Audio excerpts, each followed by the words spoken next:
এবাৰ কা বিৰোধী প্ৰতিবাদত উত্তাল হৈ পৰিল শিৱসাগৰ অসম যুৱ ছাত্ৰ সন্মিলন সদৌ অসম অনুসূচিত জাতি ছাত্ৰ সন্থাকে ধৰি কেইবাটাও জাতীয় সংগঠনে নাগৰিকত্ব সংশোধনী আইনৰ বিৰুদ্ধে কপালে শিৱসাগৰ চহৰ শিৱসাগৰৰ শিৱদৌলৰ সন্মুখত সংগঠনকেইটাৰ বহু সংখ্যক কৰ্মীয়ে মাস্ক পৰিধান কৰি হাতে হাতে প্লে কাৰ্ড পোষ্টাৰ লৈ নাগৰিকত্ব সংশোধনী আইনখন বাতিলৰ দাবীত পৰিৱেশ উত্তাল কৰি তোলে কা বিৰোধী প্ৰতিবাদ এবাৰ শিৱসাগৰত এক উত্তাল প্ৰতিবাদী কাৰ্যসূচী কৰোনাৰ এই বিভীষিকাময় অৱস্থাৰ মাজতো তেওঁলোকে কা আমি নামানো বুলি সকলোৱে সমস্বৰে উচ্চাৰণ কৰিলে অসম যুৱ ছাত্ৰ সন্মিলন সদৌ অসম অনুসূচিত জাতি ছাত্ৰ সন্থাকে ধৰি কেইবাটাও জাতীয় সংগঠনে নাগৰিকত্ব সংশোধনী আইনৰ বিৰুদ্ধে কপালে শিৱসাগৰ চহৰ শিৱসাগৰৰ শিৱদৌলৰ সন্মুখত সংগঠনকেইটাৰ বহু সংখ্যক কৰ্মীয়ে মাস্ক পৰিধান কৰি হাতে হাতে প্লে কাৰ্ড লৈ নাগৰিকত্ব সংশোধনী আইনখন বাতিলৰ দাবীত পৰিৱেশ উত্তাল কৰি তোলে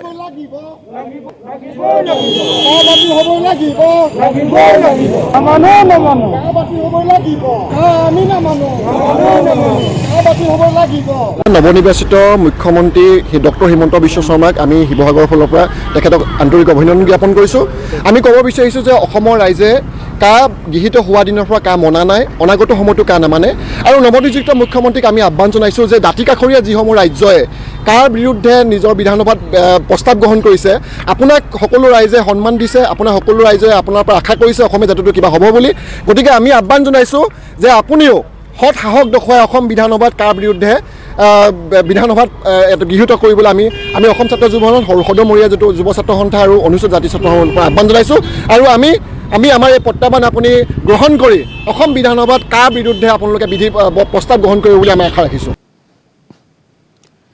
নগাঁও চামগুৰিৰ বহু অঞ্চলত ধুমুহাই তাণ্ডৱ লীলা চলালে ধুমুহাই উৰুৱাই নিলে কেইবাটাও পৰিয়ালৰ ঘৰৰ টিনপাত কথম পিহে প্ৰাণ ৰক্ষা পৰিল বহুকেইটা পৰিয়ালৰ এই ধুমুহাত বাগৰি পৰিল কাৰেণ্টৰ খুঁটা প্ৰকাণ্ড গছ প্ৰকৃতিৰ তাণ্ডৱ লীলা এয়া নগাঁও চামগুৰিৰ বহু অঞ্চলত ধুমুহাই তাণ্ডৱ চলালে ধুমুহাই উৰুৱাই নিলে কেইবাটাও পৰিয়ালৰ ঘৰৰ টিনপাত কথম পিহে প্ৰাণ ৰক্ষা পৰিল বহুকেইটা পৰিয়ালৰ ধুমুহাত বাগৰি পৰিল কাৰেণ্টৰ খুঁটা আৰু প্ৰকাণ্ড গছ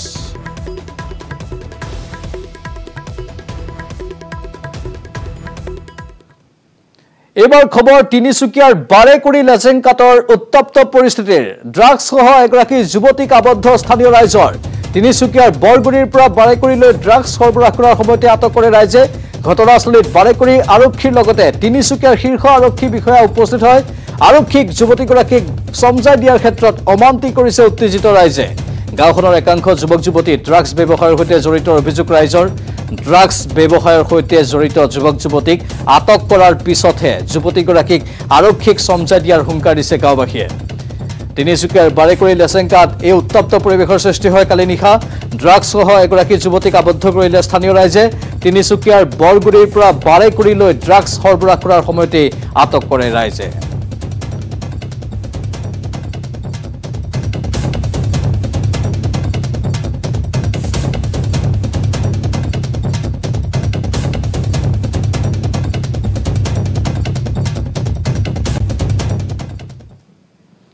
মুখ্যমন্ত্ৰীৰ দায়িত্ব লৈ প্ৰথমটো বদলিৰ নিৰ্দেশ হিমন্ত বিশ্ব শৰ্মাৰ মুখ্যমন্ত্ৰীৰ প্ৰধান সচিব হিচাপে নিযুক্ত সমীৰ কুমাৰ সিনহাক বিত্ত বিভাগৰ প্ৰধান সচিবৰ দায়িত্ব সমীৰ কুমাৰ সিনহাক স্বাস্থ্য বিভাগৰ প্ৰধান সচিবৰ পৰা অব্যাহতি সমীৰ কুমাৰ সিনহাক বদলি কৰা হ'ল মুখ্যমন্ত্ৰী কাৰ্যালয়ৰ অতিৰিক্ত মুখ্য সচিব পৱন বৰঠাকুৰক ৰূপান্তৰ উন্নয়নৰ অতিৰিক্ত মুখ্য সচিবৰ দায়িত্ব অৰ্পণ কৰা হৈছে সাংস্কৃতিক পৰিক্ৰমাৰো দায়িত্ব অৰ্পণ কৰা হৈছে বৰঠাকুৰক কাইলৈ কেইবাজনো বিষয়াৰ হ'ব ৰদবদল মুখ্যমন্ত্ৰীৰ দায়িত্ব লৈ প্ৰথমটো বদলিৰ নিৰ্দেশ হিমন্ত বিশ্ব শৰ্মাৰ মুখ্যমন্ত্ৰীৰ প্ৰধান সচিব হিচাপে নিযুক্ত হৈছে সমীৰ কুমাৰ সিনহা বিত্ত বিভাগৰ প্ৰধান সচিবৰ দায়িত্ব সমীৰ কুমাৰ সিনহাক স্বাস্থ্য বিভাগৰ প্ৰধান সচিবৰ পৰা অব্যাহতি দিয়া হৈছে সমীৰ কুমাৰ সিনহাক ইফালে বদলি কৰা হ'ল মুখ্যমন্ত্ৰী কাৰ্যালয়ৰ অতিৰিক্ত মুখ্য সচিব পৱন বৰঠাকুৰক ৰূপান্তৰ উন্নয়নৰ অতিৰিক্ত মুখ্য সচিবৰ দায়িত্ব অৰ্পণ কৰা হৈছে সাংস্কৃতিক পৰিক্ৰমাৰো দায়িত্ব অৰ্পণ কৰা হৈছে বৰঠাকুৰক কাইলৈ কেইবাজনো বিষয়ৰ হ'ব ৰদবদল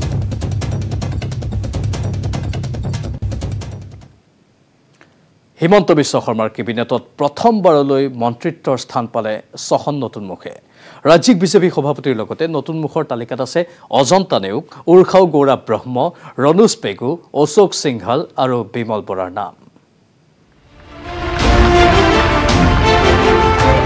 মই শ্ৰী হিমন্ত বিশ্ব শৰ্মাই ঈশ্বৰৰ নামত শপত খাই কওঁ যে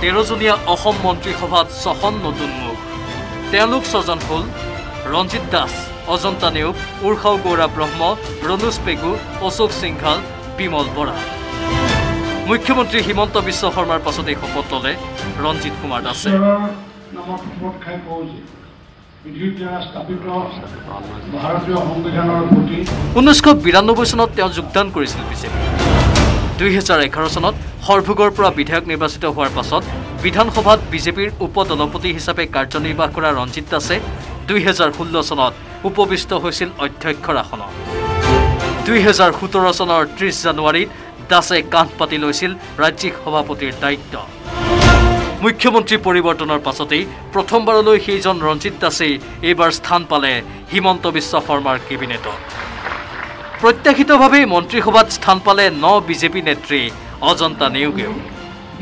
1996 চনত স্বামী নগেন নেওগ ঘাতকৰ বলি হোৱাৰ পাছত 2001 চনৰ পৰা 2016 চনলৈ ক্ৰমাগত 4বাৰ গোলাঘাটৰ বিধায়ক হৈছিল নেওগ তৰুণ গগৈৰ দুটা কাৰ্যকালত গড়কাপ্তানিৰ দৰে গুৰুত্বপূৰ্ণ বিভাগ সফলতাৰে সম্ভালি প্ৰশংসিত হোৱা নেত্ৰীগৰাকীয়ে কিছুদিন পূৰ্বে কংগ্ৰেছ ত্যাগ কৰি যোগ দিছিল বিজেপিৰ পৰাও পুনৰবাৰ গোলাঘাট দখল কৰাৰ পাছত এতিয়া হিমন্ত বিশ্ব শৰ্মাৰ মন্ত্ৰীসভাৰ কেবিনেটত স্থান পালে উজনি অসমৰ প্ৰভাৱশালী নেত্ৰীগৰাকীয়ে হিমন্ত বিশ্ব শৰ্মা মন্ত্ৰীসভাৰ আন এখন নতুন মুখ হ'ল উৰ্খাও গৌৰা ব্ৰহ্ম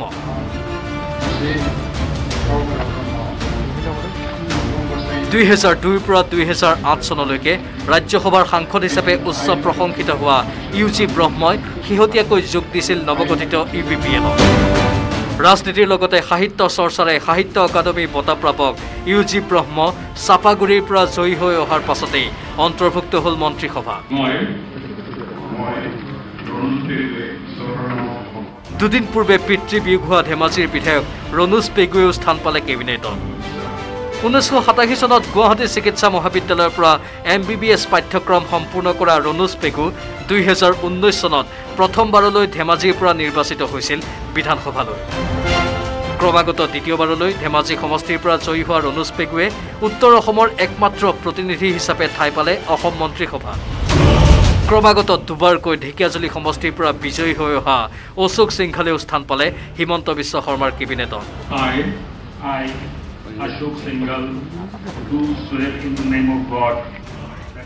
মন্ত্ৰীসভাত নতুন মুখ হিচাপে সৰ্বশেষত শপত ল'লে টিংখঙৰ বিধায়ক বিমল বৰাই 13জনীয়া অসম মন্ত্ৰীসভাত প্ৰথমবাৰলৈ কেবিনেট মন্ত্ৰীৰ মৰ্যাদা লাভ কৰা 6গৰাকী নেতাৰ ওপৰত দৃষ্টি নিবদ্ধ হৈছে ৰাজ্যবাসীয়ে অৱশ্যে নতুন মুখৰ মন্ত্ৰীকেইজনক কি দপ্তৰ দিয়ে সেয়াহে লক্ষণীয় হ'ব bureau report news 18 Assam north east একাদশত বৃহস্পতি অসমীয়া এই আপ্তবাক্যশাৰী যেন আখৰে আখৰে ফলি আছে অজন্তা নেওগৰ ক্ষেত্ৰত হয় মন্ত্ৰী অজন্তা নেওগৰ কথাই কোৱা হৈছে সঁচাকৈ অজন্তা নেওগ সৌভাগ্যৱান এগৰাকী মহিলা বাৰে বাৰে কপাল ফুলিছে অজন্তা নেওগৰ নতুন মুখ্যমন্ত্ৰী ডক্টৰ হিমন্ত বিশ্ব শৰ্মাৰ মন্ত্ৰীসভাতো এগৰাকী কেবিনেট মন্ত্ৰী হিচাপে স্থান লাভ কৰে অজন্তা নেওগে একাদশত বৃহস্পতি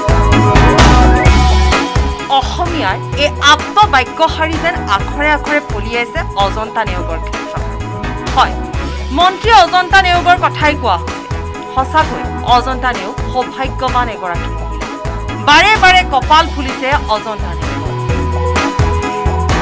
নতুন মুখ্যমন্ত্ৰী ডক্টৰ হিমন্ত বিশ্ব শৰ্মাৰ মন্ত্ৰীসভাতো এগৰাকী কেবিনেট মন্ত্ৰী হিচাপে স্থান লাভ কৰে অজন্তা নেওগে মই অজন্তা নেওগে ঈশ্বৰৰ নামত শপত খাই কওঁ যে বিধিৰ দ্বাৰা স্থাপিত ভাৰতৰ সংবিধানৰ প্ৰতি মই প্ৰকৃত বিশ্বাস আৰু আনুগত্য পোষণ কৰিম মই ভাৰতৰ সাৰ্বভৌমত্ব আৰু অখণ্ডতা ৰক্ষা কৰিম মই অসম ৰাজ্যৰ এজন মন্ত্ৰীস্বৰূপে বিশ্বস্ততাৰে আৰু শুদ্ধ অন্তঃকৰণে মোৰ কৰ্তব্য সম্পাদন কৰিম আৰু মই ভয় বা পক্ষপাত অনুৰাগ বা বিদ্বেষ নোহোৱাকৈ সংবিধান আৰু বিধি অনুসাৰে সকলো প্ৰকাৰ লোকৰ প্ৰতি ন্যায় আচৰণ কৰিম গোলাঘাট বিধানসভা সমষ্টিৰ পৰা প্ৰতিনিধিত্ব কৰি আহিছে অজন্তা নেওগে 2001 চনত সক্ৰিয় ৰাজনীতিত যোগদান কৰা অজন্তা নেওগে উক্ত বৰ্ষৰ বিধানসভা নিৰ্বাচনত কংগ্ৰেছ দলৰ পৰা প্ৰতিদ্বন্দ্বিতা কৰি বিপুল ভোটত জয়ী হয়। ইয়াৰ পাছতে 2002 চনত প্ৰয়াত তৰুণ গগৈ মন্ত্ৰীসভাত ৰাজ্যিক গড়কাপ্তানী মন্ত্ৰীৰ আসন লাভ কৰে। 2006 চনৰ পৰা 2016 চনলৈ এগৰাকী কেবিনেট মন্ত্ৰী হিচাপে কৰ্মৰ জৰিয়তে নিজৰ দক্ষতা প্ৰদৰ্শন কৰিবলৈ সক্ষম হয়। উন্নয়নমূলক কামৰ জৰিয়তে এগৰাকী কৰ্মদক্ষ মন্ত্ৰী হিচাপে পৰিচিত হোৱাৰ পাছত আৰু পাছলৈ ঘূৰি চাবলগীয়া হোৱা নাই অজন্তা নেওগৰ। গোলাঘাট জিলাখনৰ লগতে সমগ্ৰ ৰাজ্যৰ উন্নয়নমূলক কামত সুনাম কঢ়িয়াবলৈ সক্ষম হয় মন্ত্ৰী অজন্তা নেওগে। তৰুণ গগৈ মন্ত্ৰীসভাত গড়কাপ্তানী, সমাজ কল্যাণ, নগৰ উন্নয়ন, কাৰাগাৰ, পৰ্যটন আদি দপ্তৰ লাভ কৰি সুচাৰুৰূপে পৰিচালনা কৰে অজন্তা। শেহতীয়াকৈ কংগ্ৰেছ দল ত্যাগ কৰি ভাৰতীয় জনতা পাৰ্টীত যোগদান কৰি পুনৰ গোলাঘাট সমষ্টিৰ পৰা নিৰ্বাচিত হয় অজন্তা নেওগ। বিজেপিৰ নতুন মন্ত্ৰীসভাত এগৰাকী কেবিনেট মন্ত্ৰী হিচাপে সোমবাৰে শপত গ্ৰহণৰ পাছতে উৎফুল্লিত গোলাঘাটবাসী ৰাইজ। এগৰাকী সৌভাগ্যৱান মহিলাক ডাক্তৰ হিমন্ত বিশ্ব শৰ্মাৰ মন্ত্ৰীসভাত অন্তৰ্ভুক্ত কৰাত সুখী সকলো। ৰাইজৰ পুনৰ মন্তব্য, যোগ্য ভোগ্য বসুন্ধৰা বাক্যশাৰী সঠিক ৰূপত প্ৰযোজ্য হৈছে অজন্তা নেওগৰ ক্ষেত্ৰত। সকলোৰে আশা, হিমন্ত বিশ্ব শৰ্মাৰ মন্ত্ৰীসভাত ভাল দপ্তৰ লাভ কৰি অজন্তা নেওগে উন্নয়নৰ জৰিয়তে ৰাজ্যখনক পৰিৱৰ্তন আনিবলৈ সক্ষম হ'ব। News desk report, news 18 Assam north. ৰাজ্যত এতিয়া ভয়ংকৰ ৰূপ ধাৰণ কৰিছে কৰোনা মহামাৰীয়ে। নিতৌ বৃদ্ধি পাইছে আক্ৰান্তৰ সংখ্যা। মৃত্যু হৈছে ইজনৰ পিছত সিজন আক্ৰান্তৰ। ডিব্ৰুগড়ৰ চল্টব্ৰুকৰ অধ্যক্ষ অজয় সাহু কৰোনাত আক্ৰান্ত হৈ মৃত্যু সাৱটি লৈছে। ইফালে কৰোনাৰ হটস্পটলৈ পৰিণত কৰিমগঞ্জ জিলা কাৰাগাৰ। কাৰাগাৰখনৰ ৭২ গৰাকী কয়দীৰ দেহত কৰোনা পজিটিভ ওলাইছে। ৰাজ্যত ভয়ংকৰ ৰূপ ধাৰণ কৰিছে কৰোনা মহামাৰী। নিতৌ বৃদ্ধি পাইছে আক্ৰান্তৰ সংখ্যা। মৃত্যু হৈছে ইজনৰ পাছত সিজন আক্ৰান্ত। ডিব্ৰুগড়ৰ চল্টব্ৰুকৰ অধ্যক্ষ অজয় সাহু কৰোনাত আক্ৰান্ত হৈ মৃত্যু। ইফালে কৰোনাৰ হটস্পটলৈ পৰিণত হৈছে কৰিমগঞ্জ জিলা কাৰাগাৰ।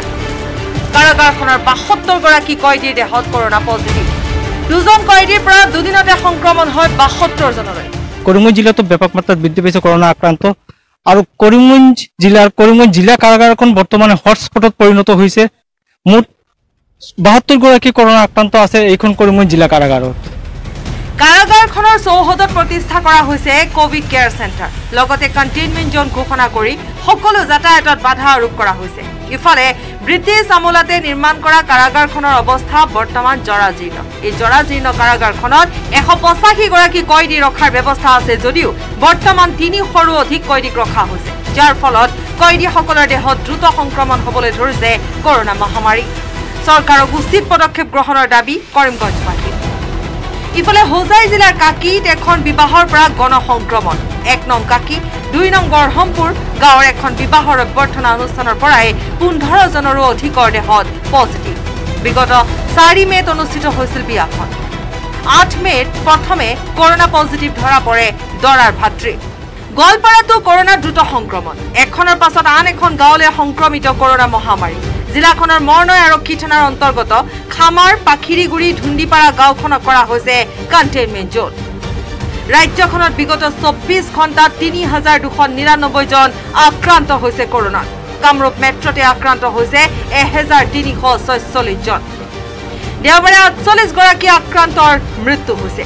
গুৱাহাটীতে মৃত্যু হৈছে ১৭ জনকৈ লোকৰ। Bureau report, news 18 Assam north east.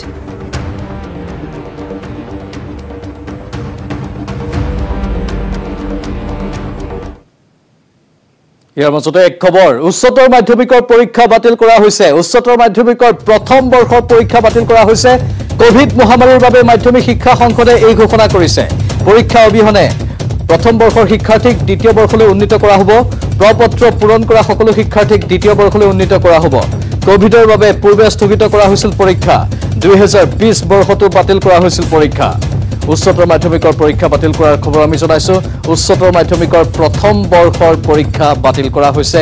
Covid মহামাৰীৰ বাবে মাধ্যমিক শিক্ষা সংসদে এই ঘোষণা কৰিছে। পৰীক্ষা অবিহনে প্ৰথম বৰ্ষৰ শিক্ষাৰ্থীক দ্বিতীয় বৰ্ষলৈ উন্নীত কৰা হ'ব। প্ৰপত্ৰ পূৰণ কৰা সকলো শিক্ষাৰ্থীকে দ্বিতীয় বৰ্ষলৈ উন্নীত কৰা হ'ব কোভিডৰ বাবে 2020 বৰ্ষটো বাতিল কৰা হৈছিল উচ্চতৰ মাধ্যমিকৰ প্ৰথম বৰ্ষৰ পৰীক্ষা